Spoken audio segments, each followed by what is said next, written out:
Olá pessoal, muito bem-vindos ao nosso canal do YouTube. Para você que faz parte já da nossa comunidade, você já sabe que todas as segundas-feiras e quartas-feiras nós sempre colocamos uma mensagem nova aqui no nosso canal. Quarta-feira a gente coloca uma série especial, exclusiva aqui para o nosso canal, e nas segundas-feiras nós colocamos as mensagens que são ministradas na nossa igreja local, na sede da Igreja Fonte da Vida, em Goiânia. Hoje é segunda-feira e eu tenho a certeza que essa mensagem vai falar muito ao seu coração. Mas antes eu quero te pedir para curtir esse vídeo, se inscrever no canal se você ainda não fez. Isso vai ajudar o algoritmo do YouTube a entregar esse vídeo para ainda mais pessoas e fazer também a sua parte de compartilhar nos grupos de WhatsApp, nas suas redes sociais, para que ainda mais pessoas sejam alcançadas e abençoadas em nome de Jesus. Abre o seu coração, porque Deus vai falar com você. Abra a tua Bíblia comigo no livro de Mateus, capítulo 14. Mateus, capítulo 14.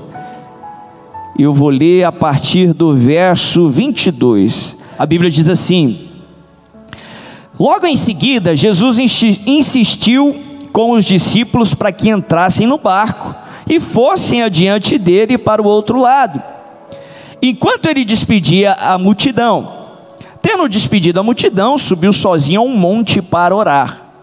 Ao anoitecer, ele estava ali sozinho, mas o barco já estava a considerável distância da terra, fustigado pelas ondas, porque o vento soprava contra ele.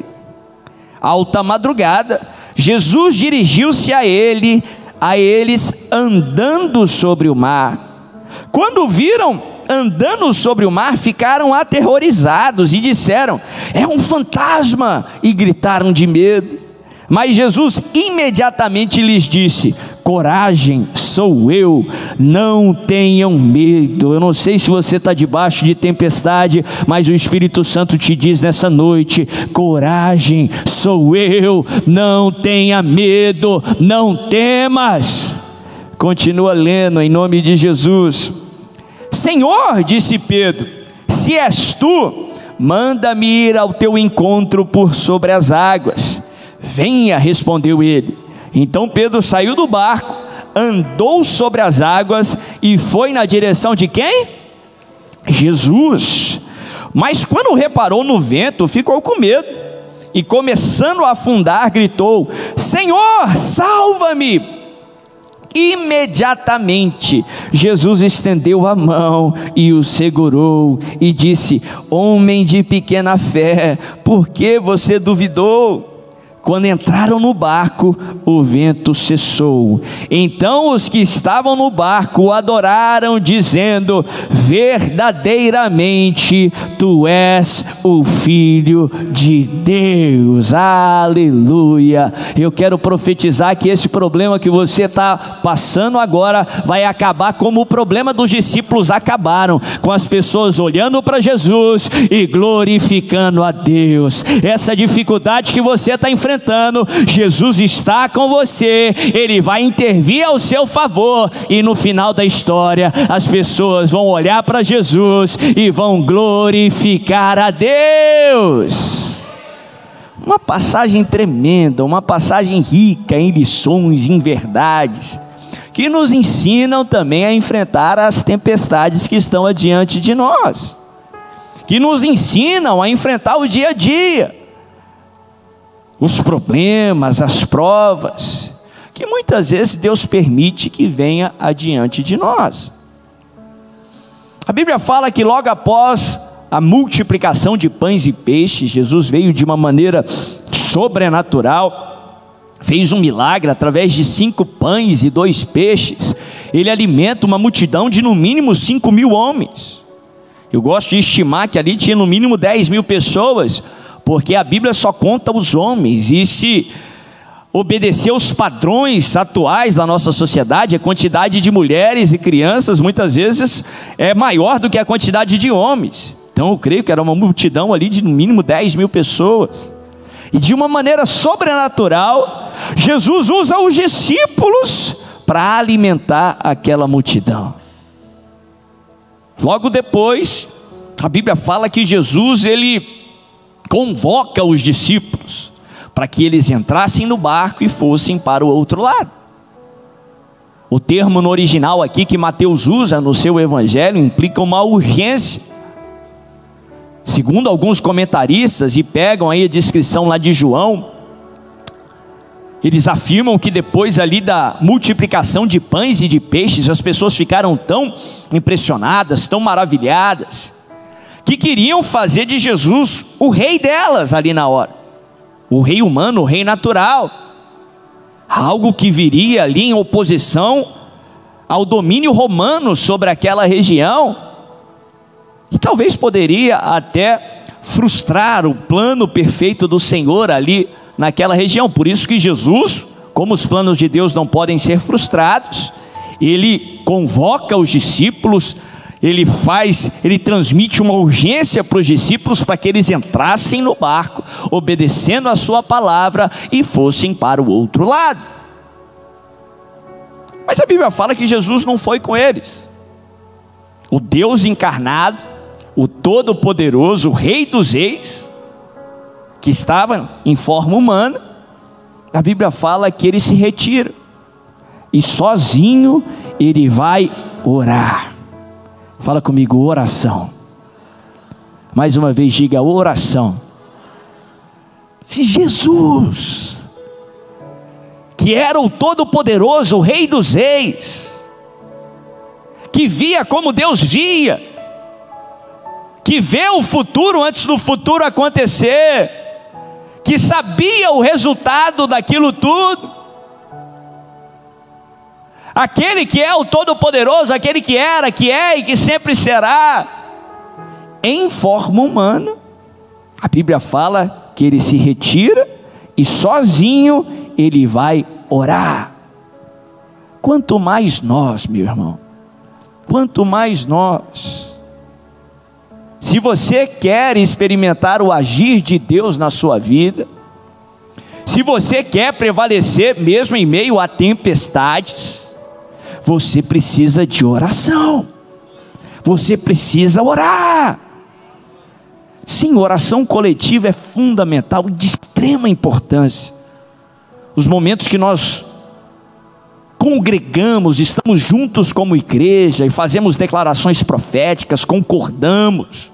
A Bíblia nos ensina que isso é fundamental na vida cristã, mas a Bíblia também nos ensina que tão importante quanto você vir nas quartas-feiras, vir nos domingos e orar coletivamente, é importante também que diariamente você faça o que Jesus fez. Você se retire e tenha o seu tempo a sós com Deus. Interessante que Jesus foi um homem extremamente público. Ele teve uma vida pública, ele revelou Deus publicamente. Não só para aquela geração, mas também para as próximas gerações, através das palavras, através ali do relato dos discípulos, dos evangelistas. Mas Jesus também nos ensina que o resultado público que ele tinha era fruto daquilo que ele fazia no secreto, era fruto daquilo que ele fazia a sós com o Pai. Se aquele que era o próprio Deus, ele precisava ter o seu tempo a sós com Deus, quanto mais eu e você. Se você quer o agir de Deus na sua vida, que Deus faça diferença na sua vida, se você quer as mudanças que vêm de Deus, você precisa ter uma vida de oração. Você precisa ter o seu tempo a sós com o Pai, diariamente, constantemente, em nome de Jesus. A Bíblia nos ensina isso de várias maneiras. Nós aprendemos esse princípio de capa a capa na palavra de Deus. Se queremos ver o agir de Deus, precisamos orar. A Bíblia nos ensina que a oração do justo muito pode em seus efeitos, ela é poderosa e eficaz. Não é porque a oração ela tem poderes mágicos por si só, mas é porque poder de Deus é liberado através da oração. Se você precisa de poder de Deus, se você precisa de milagre, é só poder de Deus que pode fazer milagre, você precisa orar. Como é importante que você saiba ter o seu tempo a sós com Deus. Aqui na Fonte da Vida nós temos uma sala de oração, nós chamamos de santuário de oração. Funciona 24 horas por dia, 7 dias da semana. Você pode sempre vir aqui e ter o seu tempo a sós com Deus. A Bíblia nos ensina também a fazer lá no nosso quarto, lá na nossa casa. Qualquer lugar que você tiver, você pode ter o seu tempo a sós com Deus. E faz toda a diferença, se você quer experimentar o agir de Deus na sua vida. Não só porque Ele responde às nossas orações, mas porque a Bíblia também nos ensina que quando nós nos achegamos até Deus, Ele se achega até nós. Quando você ora, o Espírito Santo, a presença de Deus, vem sobre a sua vida. Se há algo que precisa ser transformado dentro de você, é o Espírito Santo em você que vai transformar. Ou seja, enquanto você está orando por algo, enquanto você se aproxima de Deus através da oração, Deus não só responde a sua oração, mas ainda faz mais do que você está pedindo. É por isso que você precisa de oração. Fala comigo, oração. E a Bíblia fala que os discípulos entram no barco, eles obedecem a Jesus, mas ainda assim a Bíblia fala que de repente veio uma terrível tempestade. E olha aqui, se você sabe ali dos discípulos de Jesus, 11 dos discípulos de Jesus eram daquela região ali do mar da Galileia, eram galileus. Uma boa parte deles eram pescadores. Pescadores naquela época eram acostumados a pescar de noite. Eram acostumados ali com os fenômenos meteorológicos ali da região. Já tinham experimentado outras tempestades. Mas a Bíblia nos mostra que aquela tempestade não era como as outras, não era uma tempestade normal. Foi uma tempestade que levou com que esses pescadores, acostumados ali com as tempestades, temessem pela própria vida. A Bíblia fala que o mar começou a ser fustigado pelas ondas.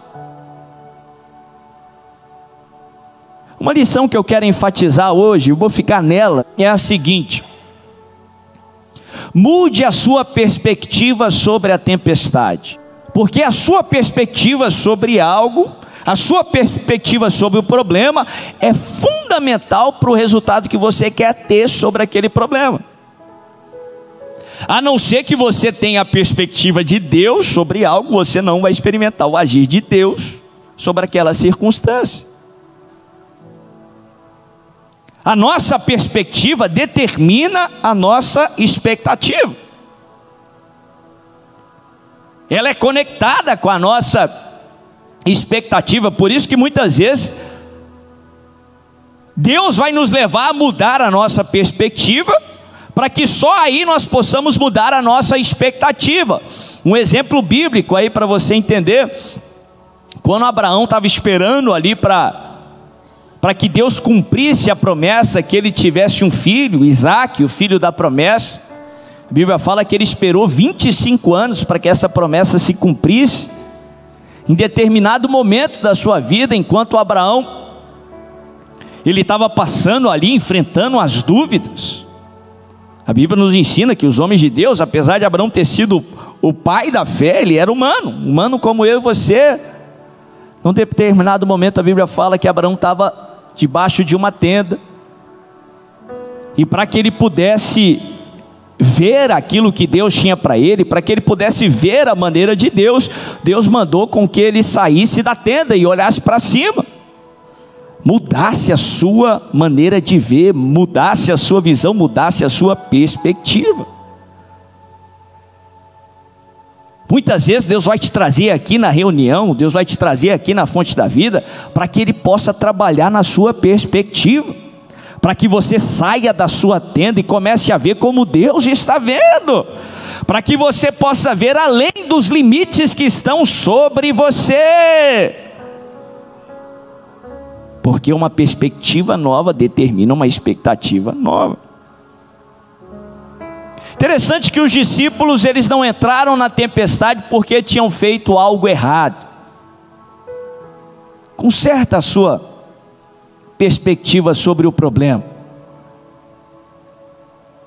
Sim, ações erradas, pecados podem te levar a tempestades, mas nem todas as tempestades são frutos de ações erradas, muito pelo contrário. A vida terrena é uma sucessão de problemas. A Bíblia nos ensina que no mundo nós teríamos aflições, mas para o servo do Senhor também é uma sucessão de vitórias, em nome de Jesus. Para de pensar que todo problema que você enfrenta é porque você fez algo errado. Não, os discípulos não entraram na tempestade porque tinham desobedecido a Jesus, não. Eles entraram na tempestade porque tinham obedecido a Jesus. Jesus com urgência falou para eles: entra no barco e vai para o outro lado. Eles obedeceram, entraram no barco para ir para o outro lado, e de repente, bum, veio uma terrível tempestade. Para de achar que todo problema é fruto de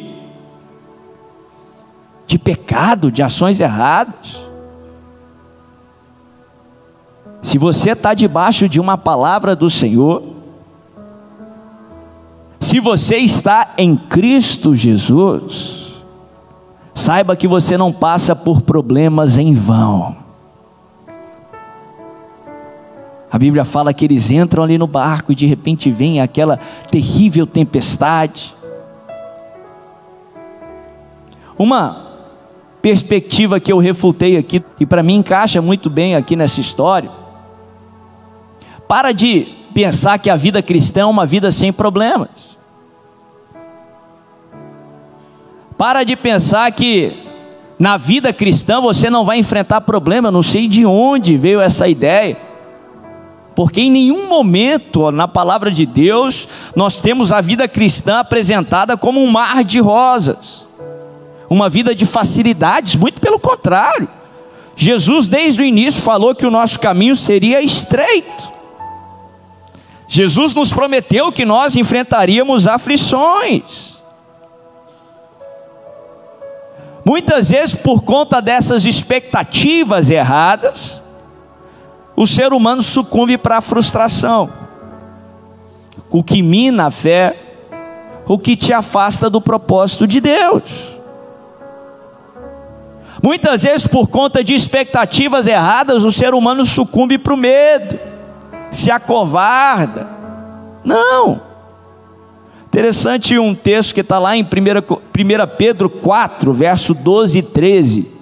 Pedro fala esse princípio de uma forma muito clara. Ele diz assim: não estranheis o fogo ardente que surge no meio de vós, como que se alguma coisa extraordinária vos tivesse acontecido. Se o fogo aparecer, se o mar balançar, se tempestade vir, não estranhe, como se algo extraordinário aconteceu. Conserta a sua expectativa, porque a Bíblia nos ensina que no mundo nós passaríamos por problemas.